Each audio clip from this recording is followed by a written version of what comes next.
내일 더불어민주당이 의원총회를 열고 부동산 세제 개편안을 논의할 예정입니다. 재산세는 줄여주는 대신 집을 팔아 시세 차익을 크게 본 경우에 양도세를 강화하는 방안을 검토 중인 것으로 전해졌습니다. 윤지혜 기자와 하나씩 살펴보겠습니다. 민주당이 의원총회를 앞두고 있는데 지금은 좀 정리가 되는 분위기입니까? 네, 일단 주요 사안에서 당내 의견이 크게 엇갈리면서 그야말로 갈피를 잡지 못하고 있습니다. 네. 먼저 재산세 감면 상한선을 기존 공시가격 6억 원에서 9억 원으로 상향 조정하는 안만 얼추 가닥이 잡힌 것 같고요.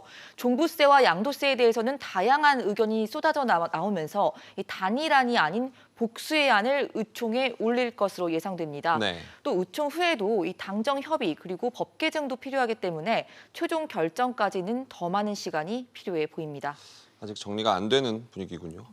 가장 첨예하게 의견이 엇갈리는 문제는 여전히 종부세 완화 여부입니까? 네, 그렇습니다. 만약 종부세 부과 기준을 기존 9억 원에서 12억 원으로 올리는 안이 확정이 된다면 올해 종부세 납부 대상 주택은 약 52만 4천 가구에서 25만 9천 가구로 절반가량 줄어들 수 있습니다. 네. 그러나 당 안팎에서 이 종부세 완화가 소수 상류층만을 위한 부자 감세라는 비판이 나오면서 쉽사리 기준을 올리기는 어려울 것으로 보입니다.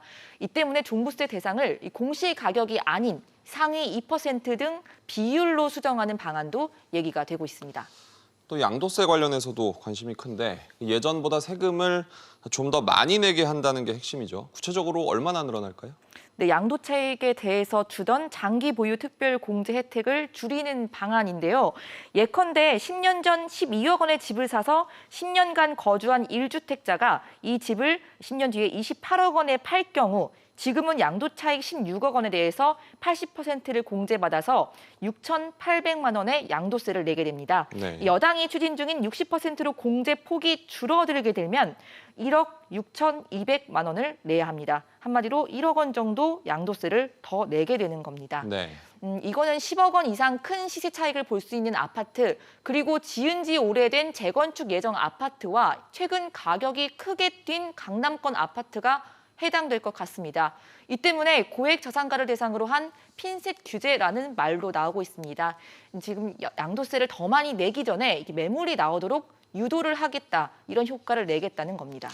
상황이 정책 의도대로 흘러갈지 의문이기는 합니다. 잘 들었습니다.